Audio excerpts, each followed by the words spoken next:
Everyone is screaming about the new Sony A7V, but I'm going to be the only one to tell you the truth. It is the biggest disappointment of the year.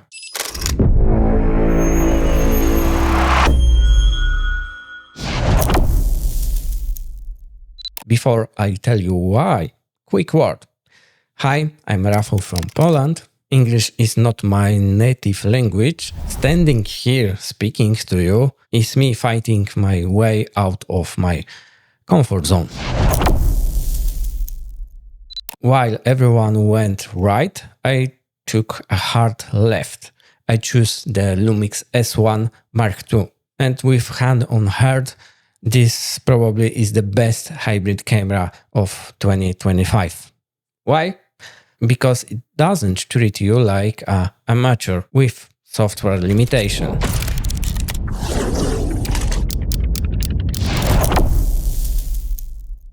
I spent years in the Sony ecosystem. I bought almost every alpha body with my own cash, starting with A7 III, A7C, FX30, even the ZV-E1 or A7C2 Mark II, and even tried higher models. And to be honest, every single time I hit a wall. Overheating, crops, missing codecs, missing functionality. I finally realized I was paying premium price for compromise tools, basically. Wait. You spent years building a Sony kit, thousands of dollars, and now you're just dump it all? That sounds impulsive. No, I wanted a tool that works as hard as I do. I wanted character in image, I wanted anamorphic disques and freedom, I wanted a camera that doesn't say no to me.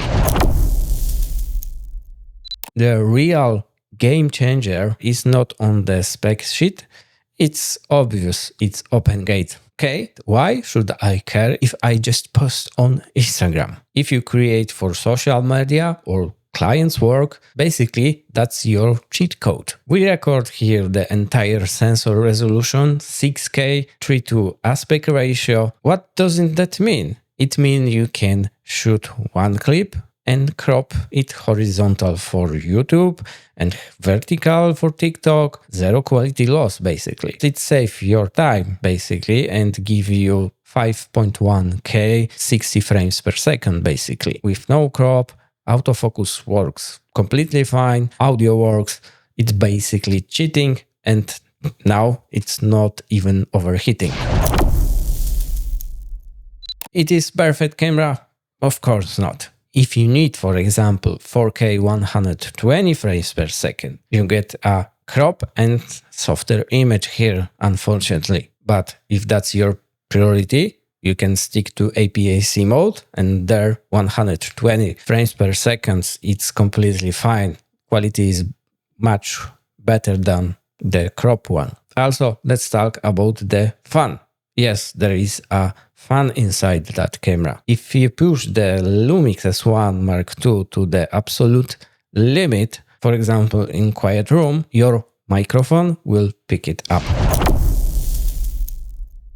Now the elephant in the room, overheating of S1 Mark II and the broader Air 2. Basically, before the update, I tortured this camera, sun, long takes, maximum settings, and with that test, result was mixed because sometimes it can be overheated by direct sun, of course, and very hot environment. But besides of that test, it never crashed for me. So we are beta testers again. Why didn't they fix it before the launch? They basically fix it via firmware update. Panasonic actually hear the customers. But if you want to be bulletproof for a 3-hour podcast, for example, record to external SD, for example. It basically moves the heat away from the body. Pro workflow simple fix. Let's kill the biggest myth right now.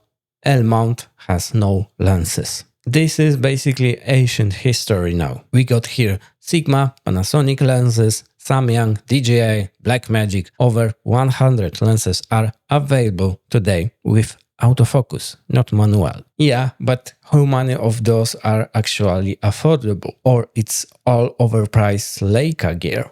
You can find cheap glasses, you can find pro glasses and manual vintage lenses. They feel amazing here thanks to the stabilization basically. Speaking of which, IBIS in Lumix is the best in the class basically, period. In my opinion, you can leave your gimbal at home in some situation, of course. I'm serious. Handheld footage looks very good to me.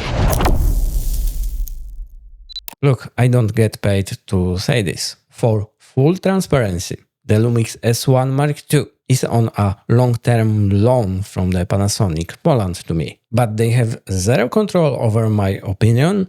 They don't even see this video before you do. And finally, my opinion on this is the Sony A7V is a safe update for the Sony lineup. The Lumix S1 Mark II is a revolution in my opinion. That camera healed me with gear acquisition syndrome. For the first time in the years, I don't want anything else besides of testing. Come on, be honest, you missed the Sony autofocus. Everyone says Lumix is slower. Actually, I think no. The autofocus is snappy, the colors are incredible, and the price to performance ratio, it completely crushed the competition in my opinion. If you are still wondering, just jump here. It's the best decision you can make in this year or the next.